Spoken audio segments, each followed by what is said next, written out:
The year was 1944, and the war effort on the home front was in full swing. Phil was living the life of a teen in Chicago. Then he found out he'd be going to war. I got a letter from the draft board when I was just 18. They drafted me. He was shipped here to Florida for basic training at Camp Blanding near Stark. Boot camp. They taught me how to kill people. My life was mainly built on loving people. Soon after, he was sent to the South Pacific hotspot Okinawa. It was known for nightmarish suffering.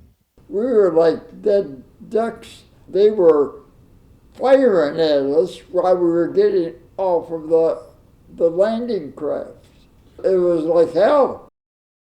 Just 4 days after arriving in Okinawa, on May 11th, 1945, Phil would come face to face with death while clearing terrain for a landing strip for the B-29 bomber. That's when I stepped on the mine, because I can remember going up in the air and then coming down on my back. He was gravely wounded. My right leg was blown off completely. My left leg was mangled so bad that they had to amputate above the knee. Word of his injury made it back home to Chicago, a telegram telling his family he was seriously wounded in Okinawa. It was time for Phil to figure out what to do with the rest of his life. My mom said, Phil, the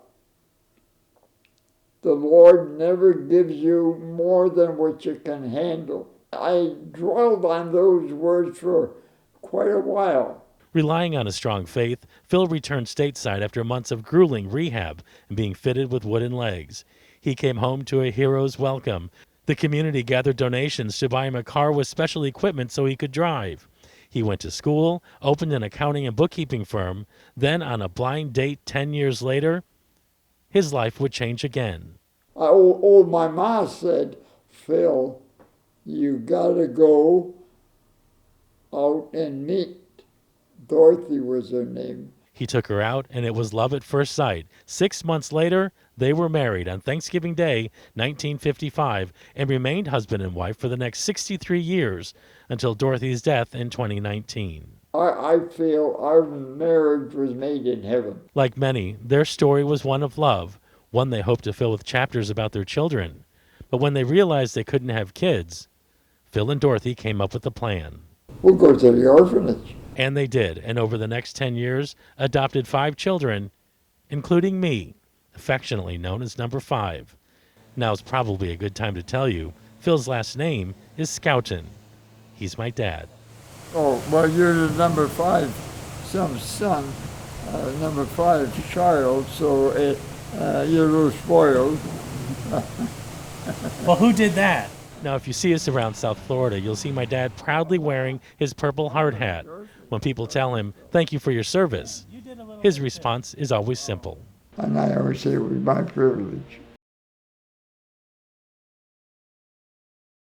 To my favorite vet, my dad, and to all the men and women who proudly put on the uniform, a big thank you for your service. We appreciate your bravery. Ted Scouten, CBS 4 News Tonight.